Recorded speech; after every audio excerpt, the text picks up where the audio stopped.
Okay, Star Wars Retrospective 2, Star Wars Episode 2, Attack of the Clones, came out in, when did this movie come out? 2002, right? Hmm.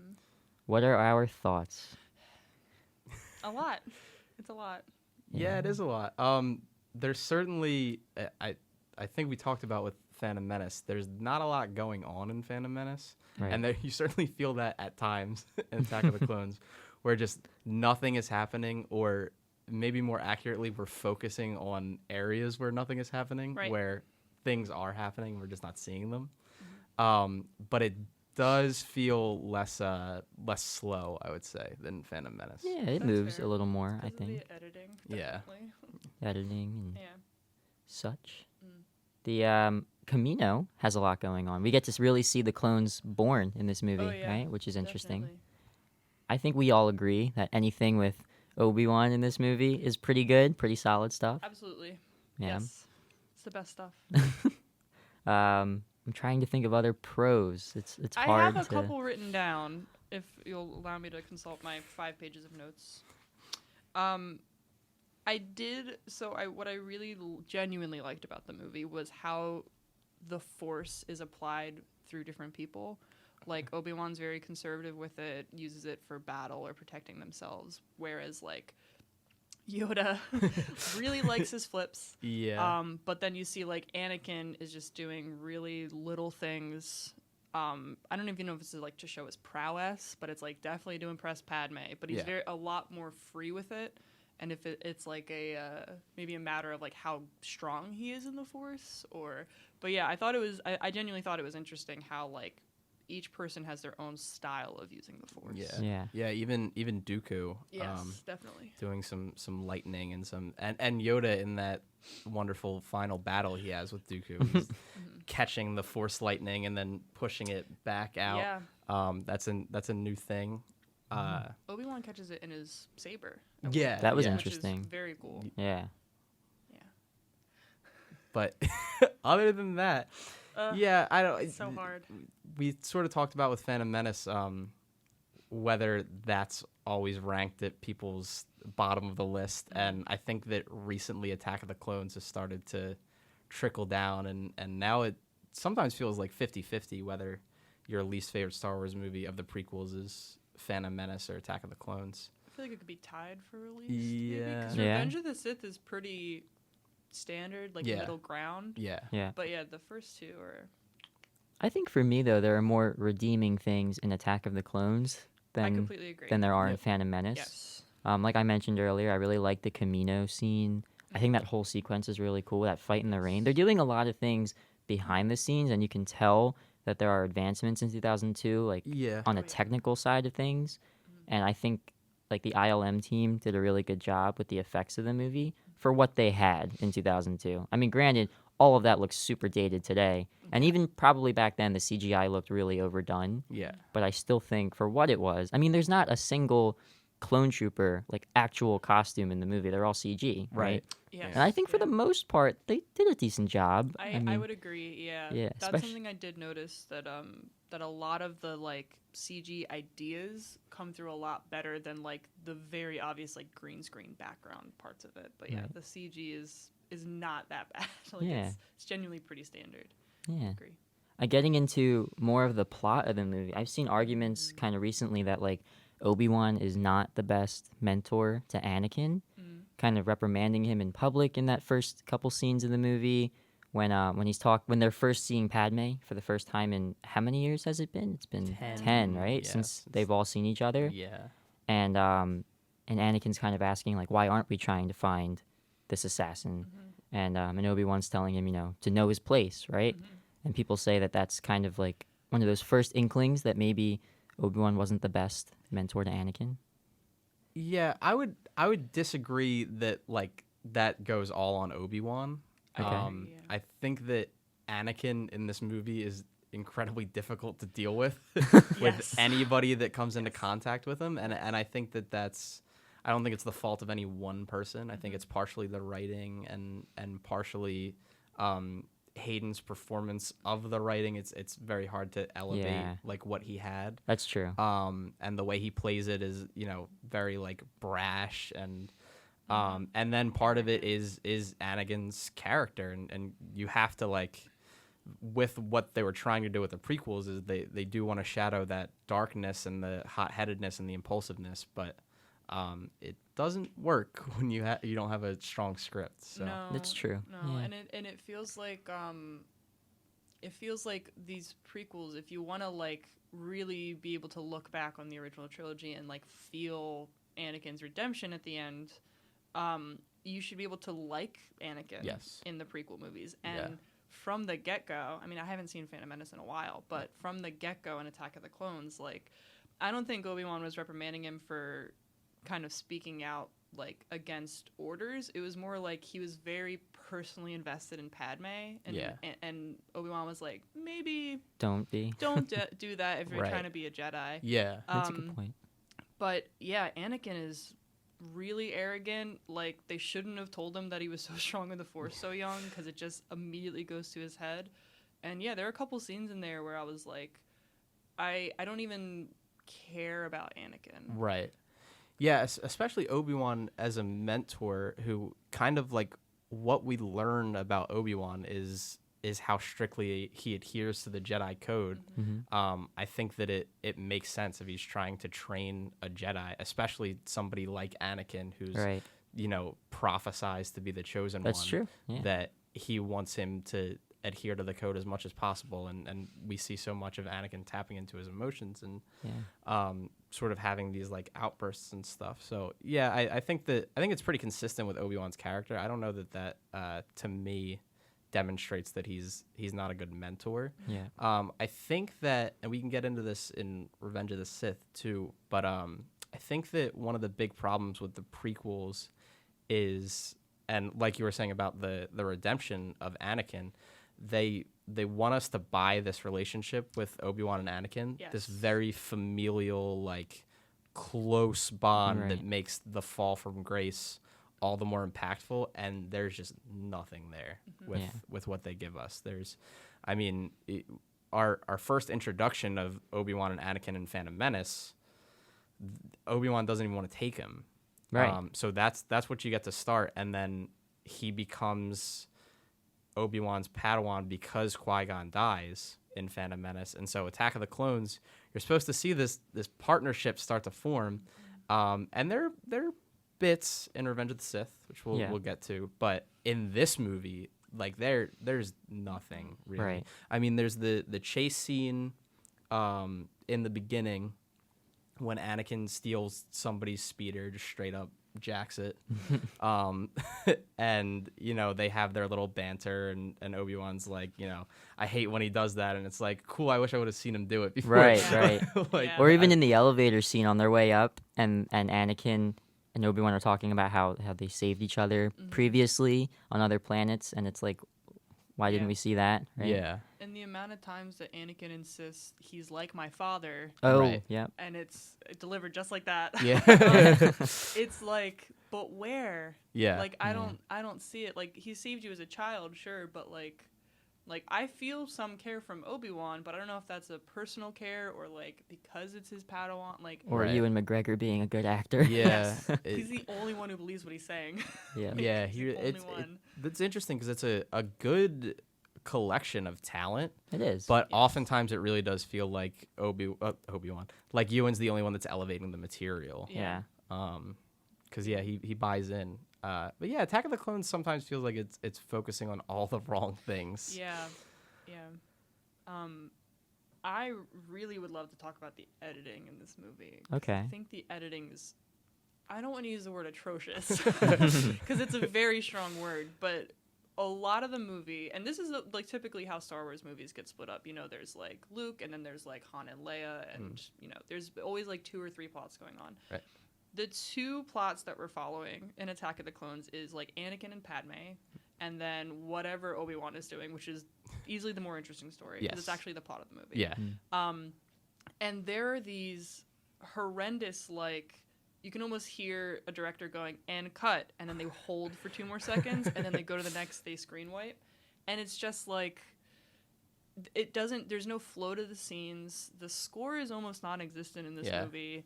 And it really highlights that the movie was like ramshackled together. Yeah. Like it feels like sides were given to them that day. They filmed the scene. Good, we got it. Okay, and then they forget to take off like 2 extra seconds at the end. Right. It's really bad editing. I Well, was really surprised. And Sam, you brought this up kind of off camera that the movie was really rushed too, right? The Rushed, script was yes. super rushed, and Yeah. that doesn't exactly help Yeah. when you have George Lucas writing it. Right. Yeah. Who, as we mentioned before with Phantom Menace, even Yeah. he has mentioned he's really bad at Yeah. writing scripts. Yeah, and it was co-written by a guy named Jonathan Hales, I think his name was. And I was reading about it earlier, and he said that they finished the script like 3 days before production, so all of the pre-production, the sets, the costumes, the like call sheets,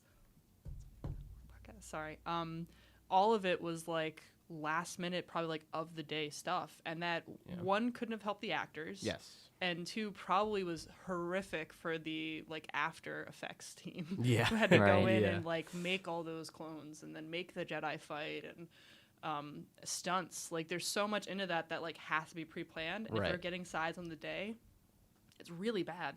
Like Yeah. Yeah, and I think that prequels in general, and I really feel it with Attack of the Clones, has really interesting political commentary that isn't effectively communicated to the audience. I feel like if you take the time and sort of look at like peel behind the layers and stuff, it's really fascinating. And that's why when people are like, oh, well, I don't like part of the prequels that I don't like is the politics. It's not the politics. It's the way the politics are being explained. yes. Because it's just not, it's like so much, and it, especially because it's so disjointed, Attack of the Clones, like you have all of these things happening. And sometimes it just feels like it doesn't know what movie it wants to be. Right. I mean, arguably, the plot of the movie is, from a political standpoint, they are trying to prevent a war from Yeah. starting, right? Yeah. So it's interesting that you mentioned that because, I mean, you look at things like the Camino scene where we get the introduction of the clones, Yeah. which is an entire army. We're building a massive army. Yeah. Right. And In- on the in the name flip of war side of that, prevention. I mean, you have Padme trying to, I guess, do diplomatic things on Naboo, where she's hiding out, and they're trying to prevent this war. And then the Chancellor's in the mix too, and he's a whole another topic that we can get into. Yeah. But it's just it's a mixed bag, right? Yeah. Yeah. And I feel like they really rushed the opening where like we didn't even see Padme Yeah. be a senator or say anything controversial about wanting to stop a war before people were trying to kill her. It's like it opens Right. on someone trying to kill her. Yeah. And you're like, okay, and then she's immediately put into hiding. And you're like, I would have loved to see another side of Padme besides Queen Amidala, where she's a senator and like campaigning for something before someone tries to kill her, because it's Right. like we're told rather than shown, which is Yes. a bad storytelling Yes. device, Yeah. that she's for this, so people are trying to kill her. And Yeah. it's like, And we're sort of, especially in this movie, relegating Padme to her relationship with Anakin. she's a damsel. Right. Whereas she has so much more interesting things going on Yeah. than Anakin in this movie. And it's not, obviously, he's Anakin Skywalker, right? He's the focus, he's the through line. The rise and fall of Anakin Skywalker is the story of the first 6 Star Wars movies. That's all well and good, but like that doesn't mean that Padme takes a back seat, you know? Like she has fascinating things going on, and you know, she could have her own movie to Yeah. talk about what's going on with her, and it's all kind of by the wayside Yeah. Yeah.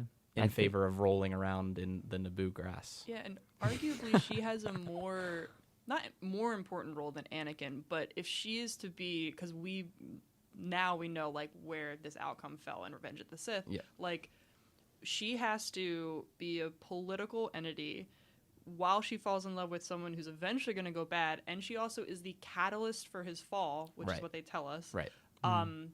Like she is hugely important to the plot of the entire, like not just the Clone Wars as a senator, but also to the rise and fall of Anakin Skywalker. Yeah. So it's like, why is she like, Anakin, you're breaking my heart? And it's Revenge of the Sith. Yeah. Right. Right. It feels bad. It feels weird. Yeah, frustrating. And again, that's it's part writing. it's not Natalie. No, It's definitely certainly not. not Oh, Natalie no. Portman. Yeah, well, that's another Um, thing. Like, there are talented people working on this Yeah. movie. Christopher Lee is in this movie. Yeah. Christopher Lee is in this movie. Yeah. Samuel L. Jackson's in this movie. He gets a good line. This party's over Oh, on he's great. Geonosis. Yeah, Christopher Lee is living it up Oh, too. yeah. Oh, I yeah. can tell in every frame of Dooku, he is having the time of his life, Yeah. which I am here for. Talking about good things in this movie, I love Christopher Lee as Count Dooku. I think he's Choose scenery. fantastic. Yeah. Yeah, Yeah, his interrogation scene on Geonosis with Obi-Wan. yeah. He's not even there to intimidate him. He just Yeah, knows. so- He's yeah. just letting Obi-Wan know, like, I got you. Yeah. And you're going to lose. It's good. So It good. is. Really good stuff.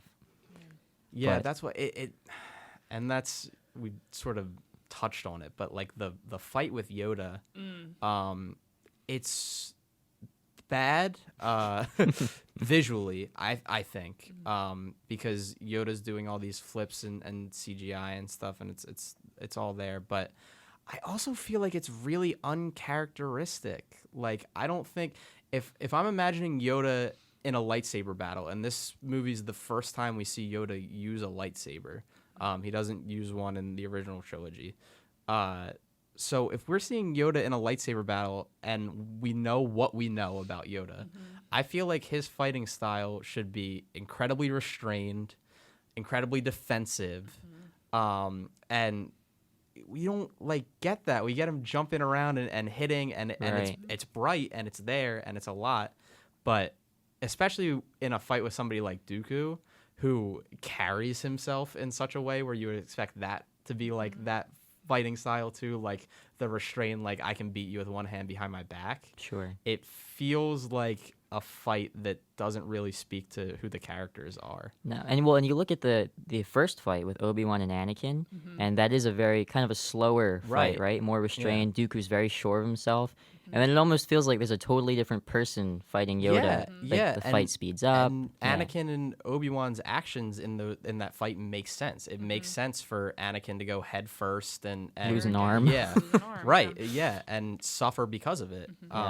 But the Yoda thing, I don't like it. Yeah, and I think we see that in both the original trilogy and the sequel trilogy, that the lightsaber fights are always more interesting when there's a personal Yes. connection Yes. in there. Even before we knew that Darth Vader was Anakin Skywalker, that original lightsaber fight in A New Hope, you can tell that there's history there. Right. There's something going on.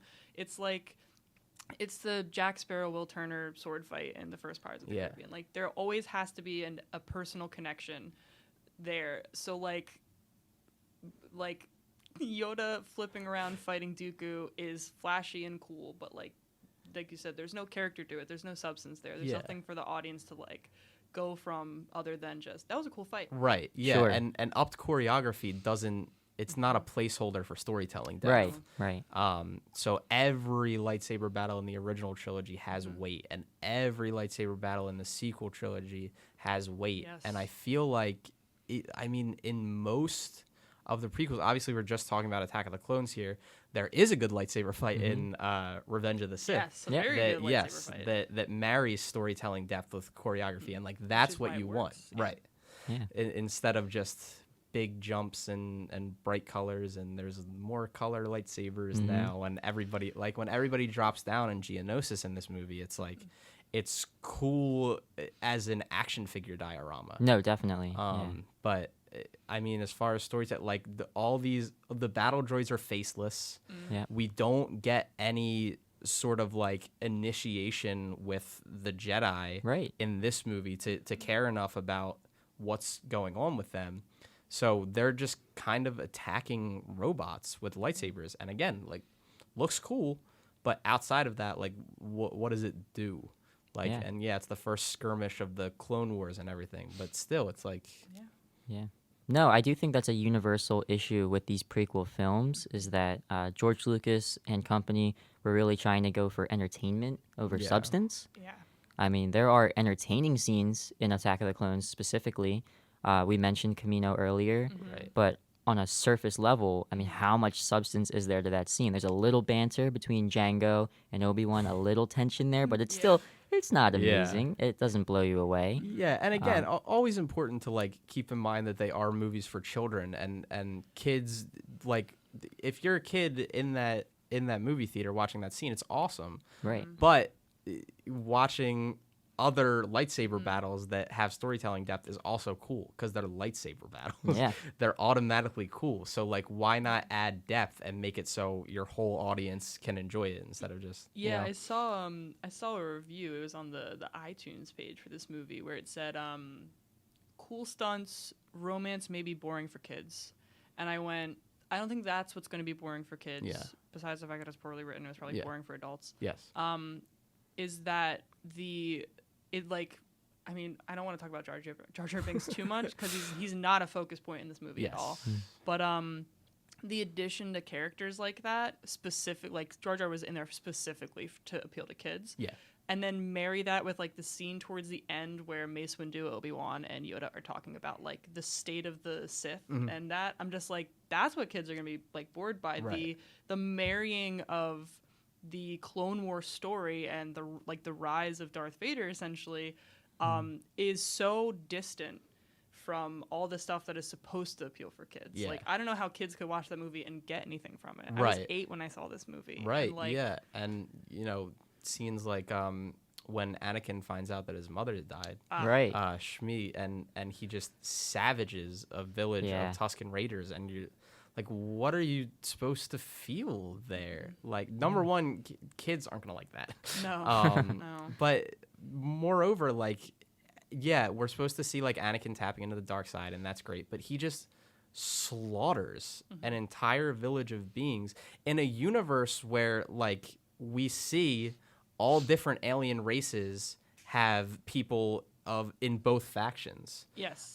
So to see him, his mother is kidnapped and tortured, but to see him go and just murder an entire village of men, women, and children, and make them pay for crimes that they didn't necessarily do, is kind of brutal for a character you're supposed to be rooting for in these movies. Right. Because because of when these movies come out, Anakin is going to be Vader, doesn't mean you're supposed to be hurt when he becomes Exactly. Vader. Yeah. You're supposed to You don't connect want it with to him. happen. Right. Right. So like scenes like that are like, woof. Like you can have subtle like pulls to the dark side without being a serial killer. Yeah. Right. Yeah. Yeah. And I think that's probably what they were trying to do. That's probably what the Yeah. goal was. It's the execution Yeah, of it all just that doesn't doesn't work. I mean, I think we all kind of get the sense from the get-go with Anakin in this film that he is unbalanced. Yeah. That Very he's much so. dealing with a lot of emotions that he doesn't quite understand himself. I think Aiden gets that through in his performance. But it's the direction too and the writing. He isn't given a whole lot of good material to work with. Yeah. So it's tough. It's definitely hard when you have a script that's so mediocre. Yeah. Yeah, and on the writing, especially in the Padme and Anakin scenes, I understand it was probably more of a trope in the early 2000s, but he is so forceful and so pushy. And when she eventually is like, "Oh yeah, I love you too," I don't believe it. Right. Yeah. He's awful to her for so much of the movie. Yeah. And he like doesn't have faith in her intelligence, her leadership. Like there's none of that, and it just feels weird. Yeah. Yeah. It's uncomfortable. And it's such a flip of a switch too, because when we have that introduction, that re-meeting of Padme and Anakin, she basically tells him, "You're always going to be that little kid on Naboo." And then fast forward like an hour, Yeah. and it's like, yeah, I can see myself with this person for no forever. reason, Yeah. like none of the, and again, the writing, and it's like, okay, like you're supposed to watch this relationship blossom when they're doing things on Naboo, but like it doesn't work. Yeah. I think. Go ahead. I just think everything. I was gonna say from a positive standpoint. I think everything is framed really well in that romance. Oh yeah. The Naboo is lighting, the beautiful. music, her I would- costumes. Exactly. Yeah. But Wardrobe. Yes. wardrobe's a big thing in this film. Yeah. Yeah, really good. But just no Yeah. substance to that. No. Yeah, it's rough. It made a ton of money though, which I think is It so. made like 600 million. something Yeah, like that, right? 649. So Which I in mean, 2002, Yeah. yeah, Harry Potter was pulling in those numbers. Yeah. yeah. I mean, so there was still faith in these films, Oh. and fans were still coming to see them, Even which after is Phantom interesting. Menace. Yeah, absolutely. And I think that like the sentiment at the time, which is why I touched on in the beginning, like seeing it now being ranked towards people's bottom, like a lot of people have this as their worst ranked Star Wars movie, is I think that the overall sentiment after Attack of the Clones was, well, it's better than Phantom Menace. They improved on some things, and still they're hope. right. Yeah, Yeah. yeah, I agree. And there's still hope to continue this story because it was a trilogy. They knew the next one was coming. So Right.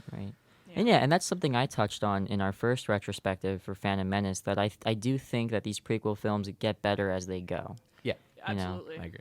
And I think Lucas took some of the fans' comments and opinions into account. I mean, we see less of Jar Jar in this movie. Yeah, I I don't certainly think- feel Significant that. Yeah. I don't think Yeah. that's by coincidence. Yeah. Yeah. So, That's why the script wasn't done in time. Because Right. You had to cut out every Jar Jar scene. Yeah. Like all of these key Jar Jar scenes, I had Yeah. to cut them out. it's definitely interesting. How about Jango Fett in this film, though? I mean, Oh man. the clone army is based off of him. Yeah. I think that's Well, I actually had a question about that. I know it's based off of him, but that one shot where they cut to like a clone's hands like eating something, and then they pan up, and that's not Not that his guy's face. That's Padme's assistant. Yeah. Oh, It's Padme's like the guy Right. who has that one eye patch. Yeah. What we see like after she leaves him. That's that guy, and I'm like, so is her assistant a clone? Is it like I'm almost positive that was that guy. I could go back and look because Yeah. I own the movie now on Yeah. my phone, but I swear I rewatched it like 3 times. And I'm like, I think that's her assistant, and it felt weird. I don't think so. I think they definitely look probably am similar, wrong, and I but- hear what you're saying for Yeah. sure. Because I literally just watched it Yeah, last night, but I don't know. it I was think weird. Star Wars canon though has it that Jango Fett is the template for the Yeah. clones, right? Yeah, So, before he's viciously murdered in front of his 9-year-old son. oh, Who picks up his dead dad's head? Head. does in the a head helmet. come That's out of the helmet though? There's a shadow of the head like splitting off. I'm praying that that's what happened. I because think he's just holding the helmet at that Okay. point. I'm pretty sure. When Mace slices, I Yeah, think the head slips out. give us the Yeah. head falling out of the helmet, you cowards. yeah, well, Ugh. my question is Avengers story wise, like why do we need that sad backstory for Boba Fett? Yeah, Like we could have not seen Boba Fett and understood just by the name, Right. but Right. having a 9-year-old kid watch his dad's Yeah. head get cut off is really brutal, especially like you said for a kids movie. Yeah. So there's certain story things like that where I'm just like, this was obviously a device. Like Yeah. like Anakin, being the one who's protecting Padme is crap compared Yeah. like story wise. Like Yeah. why is Anakin definitely. the one who's protecting Padme? Like it Yeah. doesn't make any sense. Well, getting back to that, I think the smarter thing to do to make this film better overall would have been to have Obi-Wan and Anakin stay together. Thank Yeah. you. Then we get to Correct. build that relationship Yeah. a little bit more. Absolutely. Have them both be protecting Padme on Naboo and have some issues crop up Yeah. there.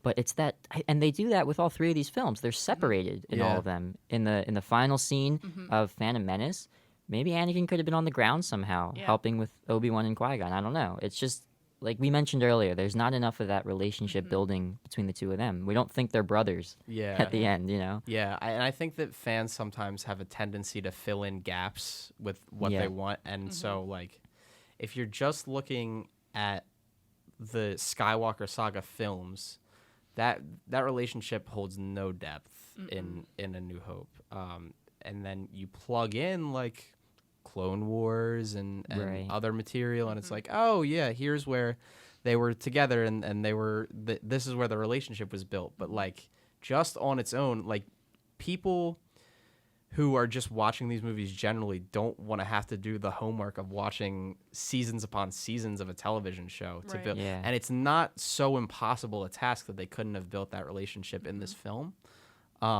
So it does feel pretty odd to me. And it almost feels like there was for the prequel trilogy, just like a general roadmap.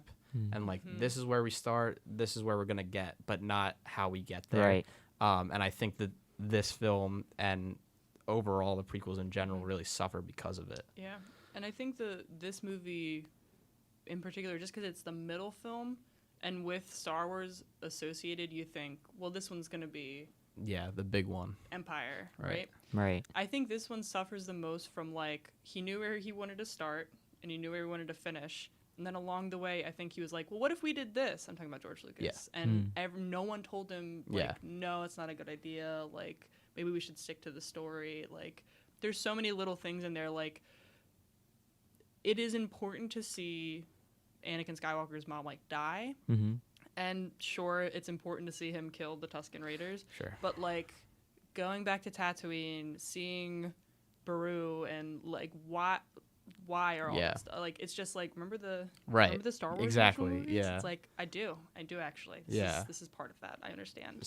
So much of that, and the Jango Fett thing too. It feels like fan service to an extent of people had this character in Boba Fett that has no story weight whatsoever in the original trilogy. I mean, and you can love Boba Fett, hate him. That's not the point. The point is that as he's presented to us in the original trilogy, he's nobody. Like, he's just a side character. He's a Captain Phasma. Right. Just a, Exactly. So, like, but because he looks cool, people sort of, like, attach themselves to him. And so this feels like we're going to give Boba Fett some weight. And it's like, it does, but, like, not in the original trilogy. the like, scene where he hits the door and closes it on the Boba Fett costume, it killed me. I was like, do you remember Boba Fett? Yeah. It's like, yeah, I do. Like, it doesn't impact who Boba Fett is in the original trilogy. I mean, you can fill in those gaps in your mind, but so all of that feels kind of like, all right, whatever. Right. Yeah, there are definitely inconsistencies and a multitude of issues with Attack of the Clones. Some final thoughts on it, though. I do think it does improve on The Phantom Menace. Yeah, However agreed. minute that might be, it does improve. I mentioned earlier, I really like some scenes in this film. I guess we all agree anything with Obi-Wan is really great. Yeah, Yes. Ewan's phenomenal in this movie. Yeah. I, as kind of out of place as it might be, I like the Jedi drop down on Geonosis. I think that's a really cool scene. Even if it might be just to sell some lightsaber toys. Yeah. But Which they did. I Which bought they them. did. Yeah. Yeah. I have them too. Yeah. But they did a good job of that. so I mean, overall, it's definitely, like I said, better than Phantom Menace. Still not amazing by any means. Yeah. And I'm excited to talk about Revenge of the Sith the next week. You guys have any closing thoughts?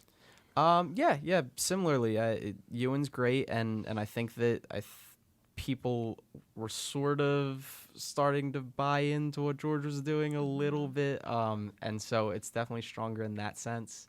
Like you said, like taking the notes, like there's not a ton of Jar Jar, and there's some interesting stuff with Palpatine. I think like watching his rise and like the puppeteering behind the scenes is interesting. But yeah, overall it's there. Yeah. But I Descriptor. I would agree that it's better than Phantom Menace. I think that a lot more is happening that you can sort of like latch on to, whereas Phantom Menace is a lot of like, it's a lot drier, a lot slower, for longer portions than Attack of the Clones, because Attack of the Clones has that too. But yeah. I feel pretty similarly. I'm gonna be the third person now to say that Ewan McGregor is outstanding in this movie. Yeah, shout out to Ewan. All the stuff on Camino where he's like just talking out of his butt because he's like, oh yeah, of course we ordered making it up this on the clone army fly, the yeah. Jedis did. He's great, and it just makes me more excited for Kenobi. Yeah. I genuinely think there's a lot of good CG, like early 2000s CG in here. The costuming is fantastic. The script is trash. And I really wish like it had a second or maybe it did like a fifth and sixth pass at editing, just like to shave off some of those hard edges, because this movie is like 2 hours and 15 minutes, and I really think it could have been a tight like 140. Yeah. If it got off some of that fat, and it would have been like a lot smoother. The score would have felt better. So yeah, overall it's there. I repeat that, it's there. All right, so that wraps up our second Star Wars retrospective, Attack of the Clones. Looking forward to Revenge of the Sith and everything coming next. Can't wait for Kenobi on Disney Plus. Yes. Streaming now. Yeah. Yeah, coming soon. Thank you again to SSTV for letting us use the studio and the equipment. And next week we'll be talking Revenge of the Sith, so make sure to tune into that. I think we have a lot more positive feelings about Revenge of the Sith. I Definitely. can talk a lot more positively about that one. So excited for it. And thanks for listening.